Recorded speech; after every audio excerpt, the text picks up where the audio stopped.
All right, let's get right into it. We're about to unpack one of the most famous and, frankly, kind of wild cases in all of contract law. It's got everything: a crazy medical gadget, a promise that seemed way too good to be true, and one woman who absolutely refused to be ignored. So, picture this. It's 1891, and a company makes a promise, a huge promise, one they probably thought they'd never, ever have to keep. This wasn't just some slick ad campaign. This was a public vow made when people were absolutely terrified. And believe it or not, the fallout from this one ad still ripples through our world today. Okay, so to really get why this whole thing blew up, we need to set the scene. Let's wind the clock way back to the late 19th century. Yeah, the world was in the grips of a nasty flu pandemic. We're talking about an estimated 1 million people dead. People were scared. I mean, truly terrified. And when people are scared, they're desperate for a cure, any cure. This fear created, well, the perfect storm for a new product to hit the market: the carbolic smoke ball. And would you just look at the ad they ran? The nerve. The carbolic smoke ball company didn't just say, hey, our stuff works. No. They went all in. They put a massive cash reward on the line and plastered this unbelievable promise all over the newspapers for everyone to see. 100 pounds. Now, that might not sound like a lot to us, but back in 1891, that was an absolute fortune. We're talking over 14,000 pounds in today's money. This wasn't pocket change. For the average person, this was a life-altering amount of cash. So you can imagine what people were thinking, right? Was this for real? I mean, was this an actual genuine promise or just some brilliant marketing trick to get people to buy their product?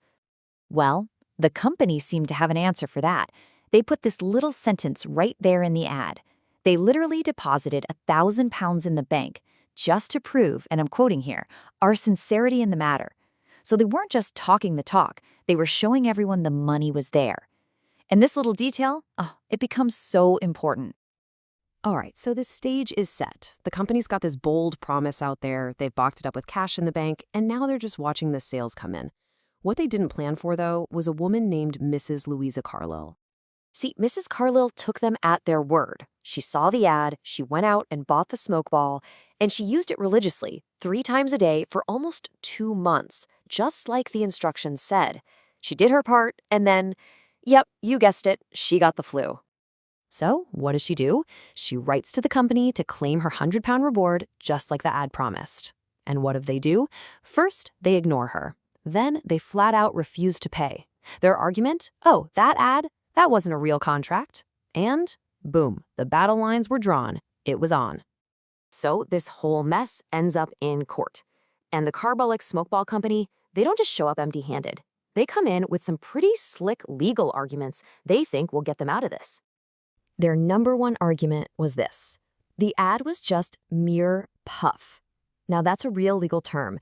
It basically means it's just sales talk, hype, the kind of over-the-top claim that no one in their right mind would actually take literally. So, were they right? Was this whole thing just a big, empty boast? And this is where it gets really interesting, because you have to ask, where's the line? What's the difference between puff and a serious offer? So, think about Red Bull gives you wings. Obviously, that's puffery. You don't actually expect to grow wings. But the carbolic ad? The court looked at that line about the $1,000 in the bank and said, hold on a second. That deposit, that was an action that showed they were dead serious. That wasn't puff. That was a real offer. Okay, so for their next trick, the company's lawyers argued that you just can't make a contract with the entire world. A contract, they said, has to be between specific people. And since their ad was just blasted out there for anyone to see, it couldn't be a legit offer. But the court shot that down too. And in doing so, they really hammered home this cool legal concept called a unilateral offer. See, most contracts are what we call bilateral. It's a promise for a promise. But a unilateral offer is different. It's a promise for an action. The company made a promise to the whole world, but a contract was only formed with a specific person who actually did the thing they asked.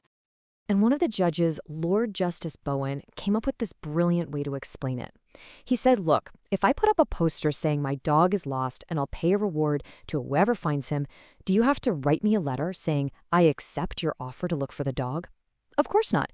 You just go look for the dog. Finding the dog is the acceptance. And that's exactly what Mrs. Carlyle did. Using the smoke ball was her way of accepting the offer. So yeah, the company's arguments were just falling apart, one by one, and that's when the Court of Appeal stepped in and delivered a decision that would go down in history. The judges basically laid it all out, nice and simple, showing how all the pieces of a real contract were there. Step 1, was there a clear offer? Absolutely. That $1,000 deposit proved it wasn't just puff. Step 2, was there acceptance? Yup, Mrs. Carlyle accepted the offer by buying and using the ball, just like they said. And step 3, was there consideration? Did both sides get something? For sure. She had the inconvenience of using the product, and the company got the benefit of more sales. Check, check, and check. It was a done deal, a binding contract. And the verdict was crystal clear. The company lost. Big time. They made a promise, and the court said they had to keep it. Pay the woman her money. But this story is so much bigger than just 100 pounds. This quirky case from way back in 1892 completely changed the game for contract law and advertising, and its legacy is, frankly, huge. We still feel its effects today. So, what's the big takeaway? The carbolic smokeball case basically set the rules. It proved that, yes, an advertisement can be a legally binding offer to the entire world, and it made it clear that you don't always have to say, I accept. Sometimes, just performing the action is all it takes. These are massive ideas that are the foundation of modern advertising law. And you can see this logic playing out even in recent memory. Remember that Pepsi ad from the 90s? The one where they jokingly offered a Harrier jet for Pepsi points? Well, someone actually tried to claim it. The court, though, said, come on.